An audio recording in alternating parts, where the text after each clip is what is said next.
Essay 10. Immortality in the Flesh by Prentice Mulford.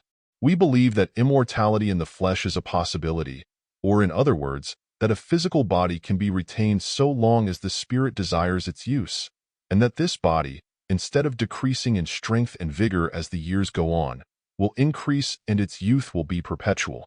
We believe that the reputed fables in the ancient mythologies, referring to the immortals, or beings possessed of powers other and greater than mortals, have a foundation in fact. This possibility must come in accordance with the law that every demand or prayer of humanity must bring supply. There is now a more earnest demand than ever for longer and more perfect physical life, because now more minds see the greater possibilities of life. They appreciate more than ever the value of living in the physical. Such demand often takes this form of expression: I have just learned how to live, and it is nearly time for me to die. The body will grow to these results through a gradual series of spiritual processes, operating on and ever-changing, spiritualizing, and refining the material. These processes do not retain the body a person may have now. They retain a body and an ever-changing and refining body. All disease, lack of physical ease, or sickness comes of a spiritual process, the aim of which is the reconstruction of the physical body, first, in the receiving of new elements, and, second, in the casting out of old ones. Back of this physical reconstruction, however, there is going on the far more important reconstruction of the spirit out of which is built the body. These processes are continually going on with the body, operating through the skin, the stomach, and other organs, as well as in the periods of physical prostration or indisposition above referred to. All sickness is an effort of the spirit, renewed by fresh influx of force, to cast off old and relatively dead matter. But as this intent has not been recognized by the race, the spiritual process or effort, with its accompanying pain and discomfort, has been held and feared as a signal or approach of death. So, with no knowledge of spiritual law, and judging everything by the material, the temporary and necessary weakness of body accompanying the process has been considered an unmitigated ill. Such belief has in the past only aided the spirit to pile on itself more and more of belief in the untruth that after a certain term of years no power or force in the universe could prevent the physical body from aging, shriveling, weakening, and finally perishing. The body is continually changing its elements in accordance with the condition of the mind. If in certain mental conditions, it is adding to itself elements of decay, weakness, and physical death. If in another mental condition, it is adding to itself elements of strength, life, and perpetual life. That which the spirit takes on, in either case, is thought or belief. The guilts and beliefs materialize themselves in flesh and blood. Belief in inevitable decay and death brings from the spirit to the body the elements of decay and death. Belief in the possibility of an ever-coming inflowing to the spirit of life brings life. If new life is being thus added to you, there must also be an accompanying throwing off of the old or relatively dead matter of the body, just as when an influx of new life comes to the tree in the spring, it casts off the dead leaves which may have clung to it all winter. Through similar inflowing of new life or force does the animal and bird yearly shed the old fur or feathers and take on the new, and correspondent changes take place throughout the whole organization of bird, animal, and man. The spiritual law works in all forms and organizations of the cruder form of spirit which we call matter. In the human being this influx of force is greater than in the lower forms of life. It does not flow equally to all human beings. Some receive more than others. But in the course of advancement men and women are to come who will receive so much of this influx as to be obliged to see these further possibilities of existence and also to realize them. When new ideas or thoughts are received by our higher mind or self, they are warred against by our lower or material mind. The body is the battleground between these two forces and therefore suffers. As minds come to trust, even to a small extent, in the supreme power and entertain the idea that physical disease and physical death are not absolute necessities, the higher power must prevail. Some old error will be cast out. Some new idea will come to stay. The body will be better and stronger after each succeeding struggle, and these struggles will also gradually become less and less severe, until they cease altogether. People have in the past lost their physical bodies, because, being in ignorance of the fact that sickness is a process of the spirit to throw off the old material thought and take on new, they have used their forces in the wrong way to retain such thought. They retain it by their belief. Your belief will make your sickness a benefit or an evil to you. If you can but entertain the belief that it is a spiritual process for getting rid of old worn-out elements, you assist greatly the mind in the performance of this process. If, however, you believe that sickness is entirely a physical condition and that no benefit and only evil comes of it, you are using force only to load down the spirit with more and more error, of which your flesh and blood will be in quality and expression, until at last your spirit rejects the body which it has been trying to carry and drops its burthen. It rejects at last the whole body through the same laws by which it rejects a part of it when that part is spiritually dead. If you receive with scorn the thought that your physical body, through fresher and fresher renewal of its substance, can be made perpetual, you close to yourself an entrance for life and open another to decay and death. We do not argue that you ought to believe this. You may be so mentally constituted that you cannot now believe it. There are many things to be in the future which none of us have now the power to believe. But we can, if the thing deemed impossible be desirable, pray or demand a faith which shall give us a reason for believing, and such faith will come in response to demand. Faith means power to believe in the true, or the capacity for the mind to receive true thoughts. The faith of Columbus in the existence of a new continent was a power in him to entertain an idea greater than others of his time. People who, to use the common expression, have faith in themselves, have also an actual power for carrying out their undertakings greater than those who have no faith in themselves. When you demand faith in possibilities for yourself that now seem new and strange, you demand also the power and ability to draw to you the capacity to see or feel reasons for truths new to you. If you demand persistently the truth, and only the truth, you will get it, and the whole truth means power to accomplish seeming impossibilities. "Thy faith hath made thee whole," said the Christ of Judea to a man who was healed. To us this passage interprets itself as meaning that the person healed had an innate power of believing that he could be healed. This power, which was of his own spirit and not of Christ's, so acted on his body as instantly to cure his infirmities. Christ was a means of awakening this power in that man's spirit. But Christ himself did not give the person that power. It was latent in the person healed. Christ woke it into life, and probably only temporary life and activity, for we do not hear that any of the recorded cases of sudden healing in those times were permanent. They fell sick again and finally lost their bodies. Why? Because the faith or power which they drew to themselves for a brief time did not come to stay. They had not learned to increase it continually through silent demand of the supreme power. Their spirits went back into the domain of material belief. When that belief again materialized a load on the spirit hard to carry and they were sick, no one was at hand like the Christ to awaken it into a temporary faith or power. No person can become permanently whole, which implies, among other powers, immortality in the flesh, or attain entire and permanent freedom from disease, who is ever trusting or leaning on any other save the Supreme to gain the power of faith. In this respect, every mind must stand entirely alone. You cannot draw the highest power if you depend always for help on another or others. If you do, you are only borrowing or absorbing their faith. Such borrowed faith may work wonders for a time, but it does not come to stay. When that of which you borrow is cut off, you will fall into the slough of despond and disease again. You had really never drawn from the right source, the Supreme. Our most profitable demand or prayer, made consciously or unconsciously, is, "Let my faith be ever increased." When you reverse your mental attitude regarding sickness and do but entertain the belief that it is an effort of the spirit to throw off errors in thought which, as absorbed and received from earliest infancy, are materialized in your flesh, you gradually cease to load up with error. You commence also the process of unloading and casting out all former errors in thought. The sickness you had many years ago in fear of death has, in a sense, packed away that particular remembrance of such mood of fear in your being, and with it the belief that accompanied such remembrance. That belief has been working against you all these years, as all wrong belief must work against you.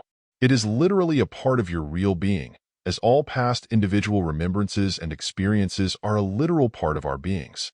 It is retained in your spiritual memory, although its material remembrance may have faded out. That remembrance isn't thought a reality, but it is the remembrance of a false belief, teaching that death and decay can never be overcome.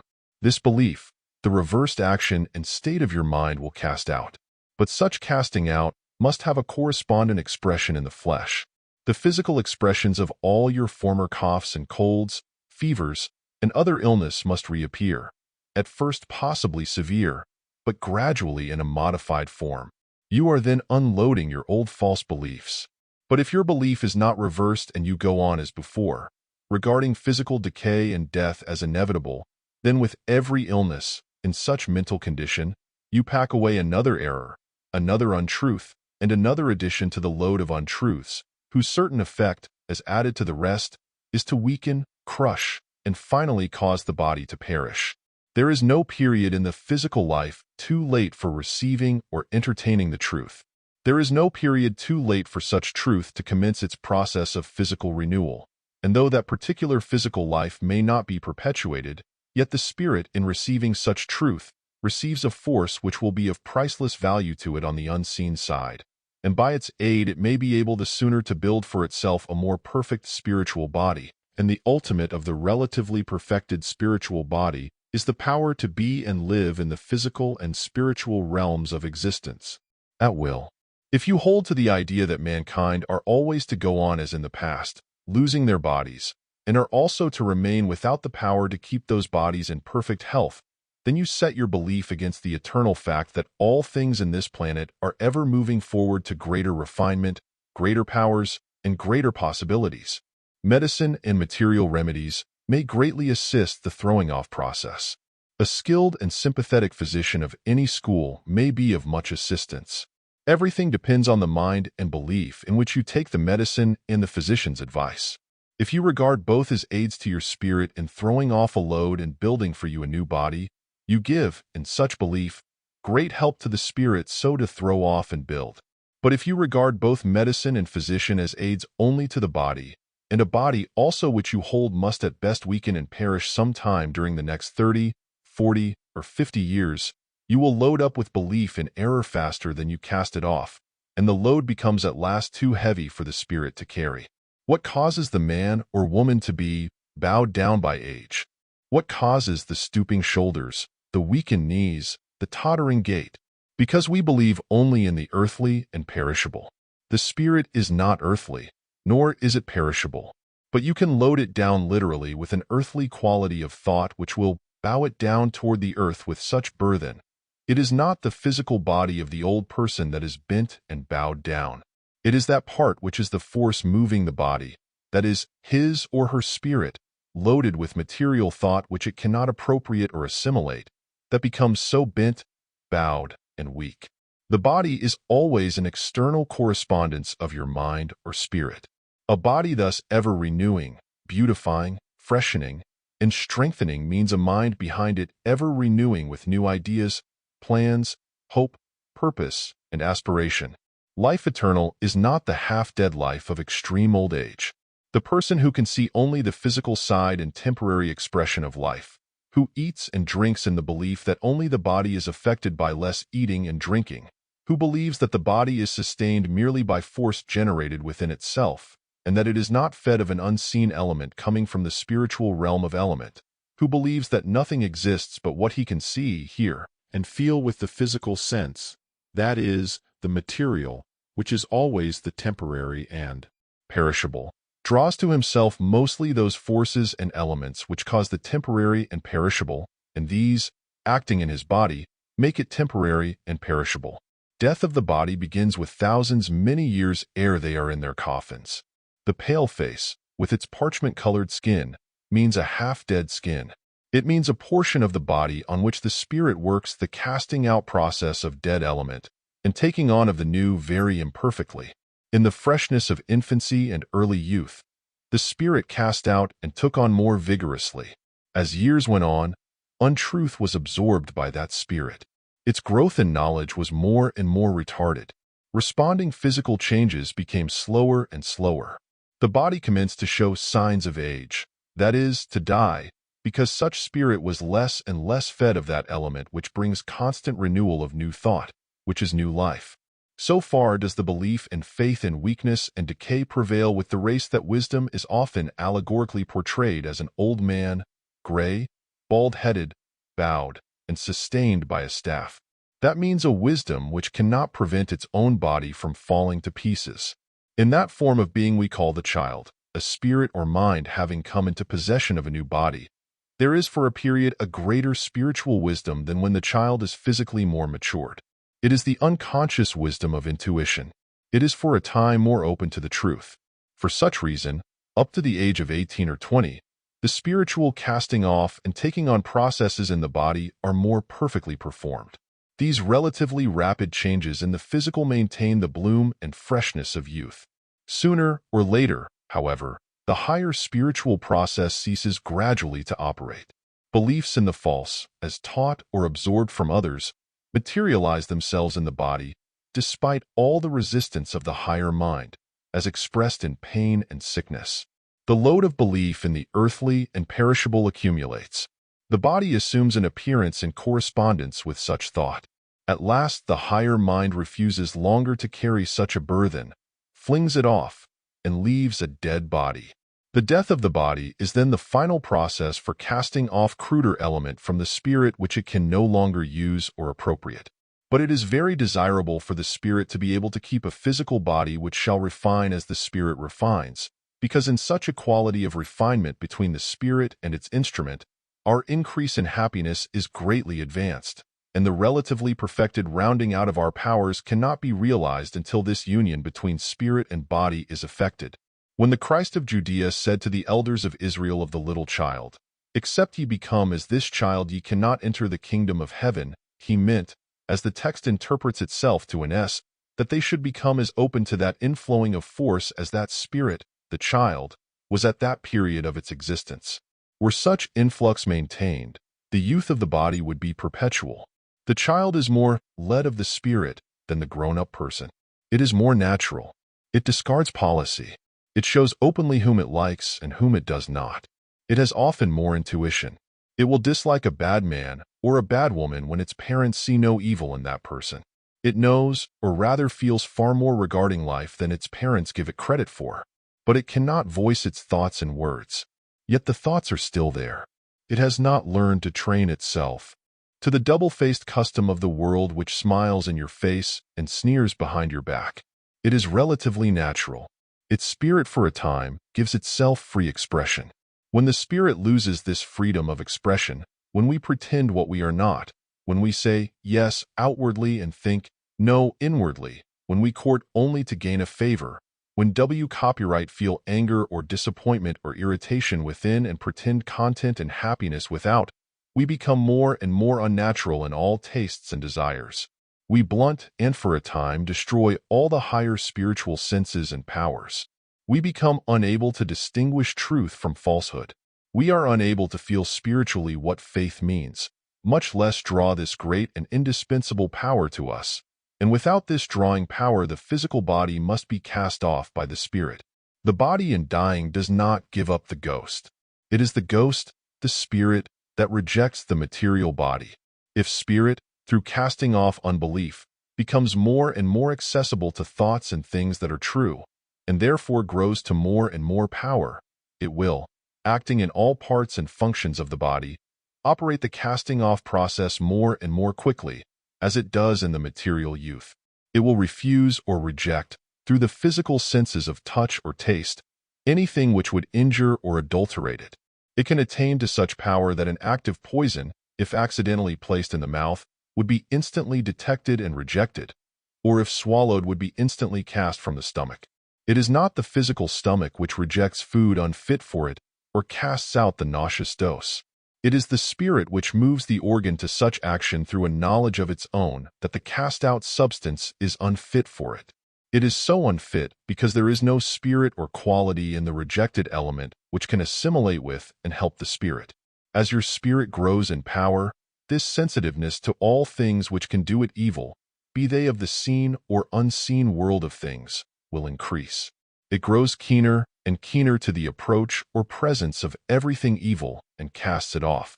It will warn you instantly of the evil or designing person. It will tell you what is safe and fit for your association. It will at last cast out or refuse to receive all evil thoughts which now you may daily receive unconsciously, which work more harm than anything material can do, for by them the spirit is poisoned. As faith increases, many material aids will be called in by the spirit which will greatly help the renewing processes. These aids will come in selection of foods, in choosing proper associations, and other changes of habit and custom.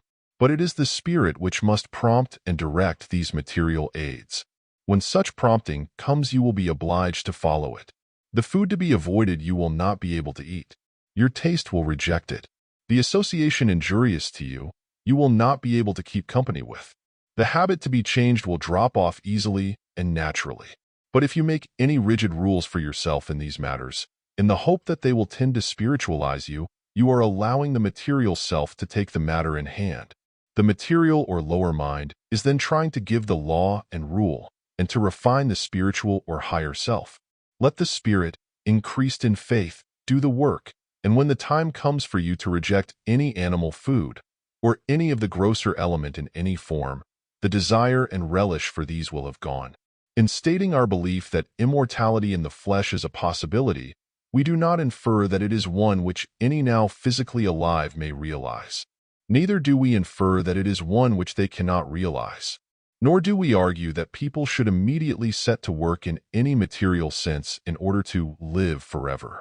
We hold only that it is one result which must come sooner or later of that spirit evolution, or growth from the cruder to the finer, which has always been operating on this planet and on every form of matter.